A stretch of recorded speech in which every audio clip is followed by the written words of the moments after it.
Hello दोस्तों, स्वागत है आप सभी का आपके अपने यूट्यूब चैनल पर। मैं हूं मनोज कुमार और आज है 18 सितंबर 2023 और 18 सितंबर 2023 से संबंधित जितने भी करंट अफेयर्स के क्वेश्चन हैं वो हम इस वीडियो में पूरे करेंगे। तो जल्दी से आप चैनल को सब्सक्राइब कर लें और वीडियो को अंत तक ज़रूर देखें। अगर पसंद आए तो इसे लाइक अवश्य करें। तो चलिए बिना टाइम ख़राब किए हम स्टार्ट करते हैं। सबसे पहला क्वेश्चन है आज के वीडियो का और बहुत ही करेंटेड क्वेश्चन है ये, अभी का जस्ट ही। वर्ष 2023 का एशिया क्रिकेट कप कौन सी टीम ने जीता है? तो वर्ष 2023 का एशिया क्रिकेट कप जीता है भारत ने। और ये किसे हराकर जीता है? तो श्रीलंका को हराकर जीता है भारत ने। वर्ष 2023 का एशिया क्रिकेट कप विजेता भारत रहा और उप विजेता श्रीलंका रहा। इस वर्ष का एशिया क्रिकेट कप जो है वो श्रीलंका में खेला जा रहा था, ये याद रखिएगा। एशिया क्रिकेट कप इस बार का 2023 का कब कहाँ हुआ? श्रीलंका में। भारत ने रिकॉर्ड 8वीं बार एशिया कप जीता है। इस बार जो भारत ने 2018 में जीता था, उसके बाद 5 साल बाद 2023 में भारत ने एशिया कप जीता है और ये रिकॉर्ड 8वीं बार हो गया है। ठीक है, अगर यहाँ बात करें तो भारत के जो कप्तान हैं टीम के वो रोहित शर्मा हैं और श्रीलंका के जो कप्तान हैं वो हैं दाशुन सनाका। इससे पहले भारत ने कब जीता था? तो इससे पहले भारत ने जो एशिया कप था वो 1984 में जीता था। 1984 में यूएई में हुआ था, विजेता भारत हुआ था और उस समय भी विजेता श्रीलंका था। ठीक है, 1988 में बांग्लादेश में हुआ था मैच और भारत ने जीता था और श्रीलंका उप विजेता था। तो अधिकतर देखे जाए तो श्रीलंका ही उप विजेता रहा और भारत विजेता रहा। कुल 8 बार, ये जो अब इस बार का था वो कुल 8वीं बार का एशिया कप भारत ने जीता था। तो याद रखिएगा, वर्ष 2023 का एशिया कप क्रिकेट किसने जीता? भारत ने। और कहाँ आयोजित किया गया था? तो ये श्रीलंका में आयोजित किया गया था। चलिए देखते हैं अगला सवाल। अगला है, हाल ही में भारत के प्रधानमंत्री श्री नरेंद्र मोदी जी ने पीएम विश्वकर्मा योजना का शुभारंभ कहाँ किया? तो जो 17 सितंबर था, इस दिन भगवान विश्वकर्मा जयंती रहती है। तो इसी दिन प्रधानमंत्री भारत के मोदी जी ने पीएम विश्वकर्मा योजना का शुभारंभ किया है और ये किया है नई दिल्ली में। याद रखिएगा, नई दिल्ली में पीएम विश्वकर्मा योजना का शुभारंभ किया है। दिनांक 17/9/2023 को नई दिल्ली में द्वारका में प्रधानमंत्री मोदी जी ने विश्वकर्मा जयंती, भगवान विश्वकर्मा जी की जयंती थी, इस मौके पर पीएम विश्वकर्मा योजना का शुभारंभ किया है। इस योजना के तहत विश्वकर्मा भाई बहनों को 3 लाख रुपए तक बिना गारंटी का लोन दिया जाएगा और 15,000 तक की टूल किट खरीदने के लिए पैसे दिए जाएंगे। ये देखिए यहाँ पर मैं थोड़ा सा इसको इरेज कर देता हूँ। पीएम विश्वकर्मा योजना का शुभारंभ नरेंद्र मोदी प्रधानमंत्री जी द्वारा किया गया। कहाँ? 17 सितंबर 2023 को यशोभूमि द्वारका में, ये नई दिल्ली। ठीक है, इस योजना के लाभ क्या है? विश्वकर्मा भाई बहनों को 3 लाख तक बिना गारंटी का ऋण दिया जाएगा, 15,000 तक की टूल किट दी जाएगी, स्किल अपग्रेडेशन के लिए ट्रेनिंग और 500 रुपये प्रतिदिन का स्टाइपेंड दिया जाएगा ट्रेनिंग के दौरान। तैयार उत्पादों के लिए क्वालिटी सर्टिफिकेशन, ब्रांडिंग और विज्ञापन जैसी मार्केटिंग सहायता भी सरकार की तरफ से उपलब्ध कराई जाएगी। अब इसमें 18 प्रकार के जो पारंपरिक कारीगर हैं और शिल्पकार हैं इनको लाभ मिलेगा। तो इसमें कौन कौन है जो कारीगर वगैरह हैं, ये देख लेते हैं अपन।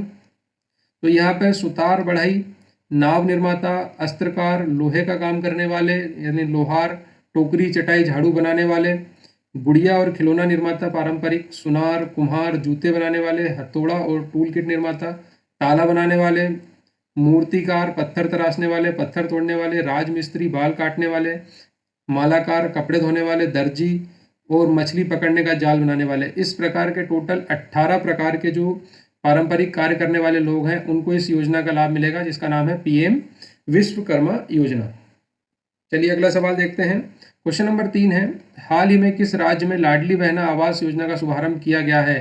तो आपको पता ही है कि लाडली बहना योजना जो है वो हमारे प्यारे मध्य प्रदेश में चालू है, जिसके तहत महिलाओं को 1250 रुपये प्रति माह दिया जाता है। अब लाडली बहनाओं के लिए लाडली बहना आवास योजना का शुभारंभ किया गया है मध्य प्रदेश के मुख्यमंत्री माननीय श्री शिवराज सिंह चौहान जी द्वारा।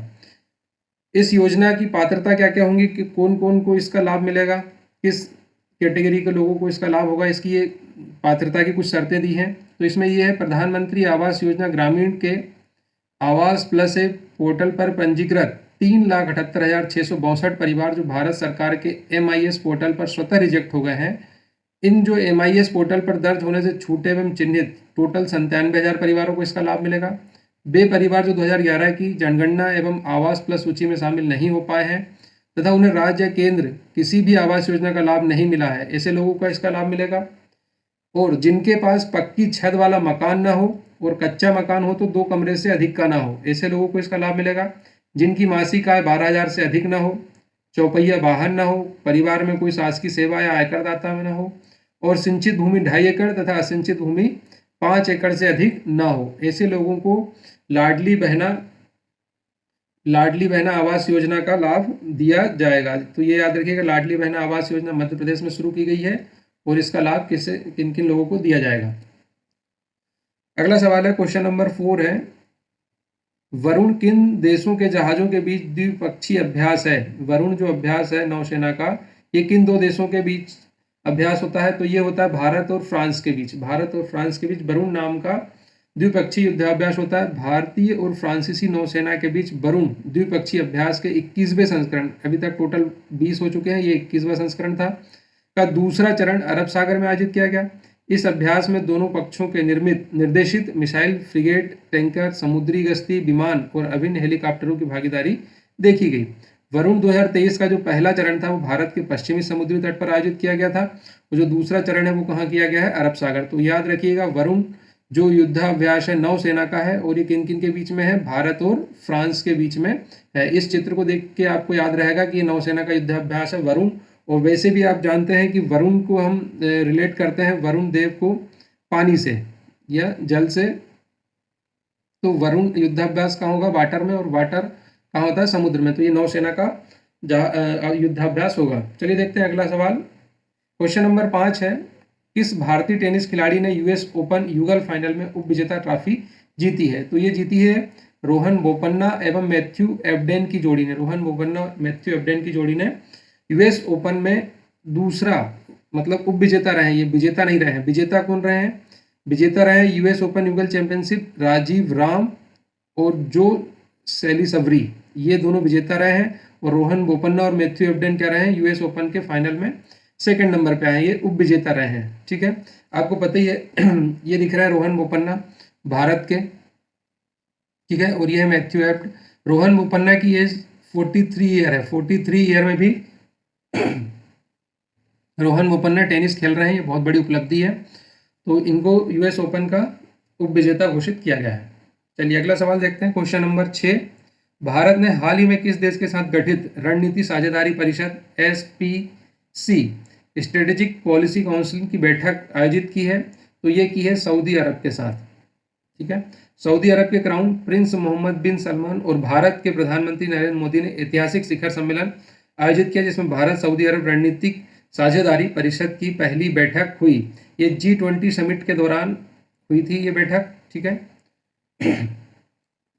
अगला सवाल है क्वेश्चन नंबर 7, किस विभाग ने recognition scheme for ISPs promoting rural FTTH broadband शुरू की है? ठीक है, तो ये शुरू किया है दूरसंचार विभाग के द्वारा। दूरसंचार विभाग ने recognition scheme for ISP internet service provider promoting rural FTTH broadband की शुरुआत की है। इसको देखते हैं अपन डिटेल में। तो दूरसंचार विभाग डिपार्टमेंट ऑफ टेलीकॉम ने ग्रामीण भारत में फाइबर टू द होम, यहाँ पर याद रखिएगा FTTH का फुल फॉर्म होगा fibre to the home, broadband connectivity के विस्तार में उनके उत्कृष्ट योगदान के लिए इंटरनेट सेवा प्रदाताओं, इंटरनेट सर्विस प्रोवाइडर को मान्यता देने के लिए एक योजना शुरू की है। यह पहल डिजिटल समावेशन को बढ़ावा देने और ग्रामीण क्षेत्रों में सामाजिक आर्थिक विकास को बढ़ावा देने के सरकार के उद्देश्य के अनुरूप है। तो याद रखिएगा ये दूरसंचार विभाग की योजना है। चलिए अगला सवाल देखते हैं, क्वेश्चन नंबर 8, इनमें से किस national association of software and services company NASSCOM के अध्यक्ष के रूप में नियुक्त हुए हैं? तो ये हुए हैं राजेश नाम्बियार। ठीक है, अगला सवाल है क्वेश्चन नंबर 9, हाल ही में चर्चा में आया हबल स्थिरांक इनमें से क्या नापने के काम में आता है? तो ये आता है ब्रह्मांड के विस्तार की दर को नापने के काम में आता है हबल स्थिरांक। याद रखिएगा हबल स्थिरांक किसमें आता है? ब्रह्मांड के विस्तार की दर को नापने में काम आता है। अगला सवाल है क्वेश्चन नंबर 10, भारत ने हाल ही में सूर्य के अध्ययन के लिए इनमें से कौन सा मिशन लॉन्च किया है? तो ये किया है Aditya L1 mission. Aditya L1 mission को भारत ने हाल ही में सूर्य के अध्ययन के लिए लॉन्च किया है। अगर हम बात करें आदित्य L1 मिशन की, तो इसरो द्वारा सूर्य के अध्ययन के लिए आदित्य L1 मिशन को लॉन्च किया गया। सूर्य के अध्ययन के लिए भारत द्वारा भेजा जाने वाला यह पहला मिशन है। ठीक है, आदित्य L1 से भी समझ में आ रहा होगा कि ये पहला मिशन है। प्रक्षेपण स्थल कहाँ से किया है इसको? आदित्य L1 को 2 सितंबर 2023 को श्रीहरिकोटा से लॉन्च किया है। इसे पृथ्वी से लगभग 1.5 मिलियन किलोमीटर दूर स्थित लैग्रेंज पॉइंट 1 L1 कक्षा में स्थापित किया जाएगा। और ये क्वेश्चन याद रखिएगा कि इसे कौन से रॉकेट द्वारा लॉन्च किया गया है? तो PSLV C57 के द्वारा आदित्य L1 को लॉन्च किया गया है। ये बहुत ही इंपॉर्टेंट फैक्ट है, इसको स्टार कर लीजिएगा, इंपॉर्टेंट फैक्ट है ये। आदित्य L1 को PSLV C57 द्वारा लॉन्च किया गया है। तो ये थे आज के संबंधित करंट अफेयर्स। इनमें कुछ पुराने क्वेश्चन भी थे जो हमसे पिछली बार के वीडियोस में छूट गए थे, जिनको इसमें मैंने समाहित कर लिया है। अगर वीडियो आपको पसंद आया हो तो इसे लाइक ज़रूर कर लें और चैनल को सब्सक्राइब करें और अपने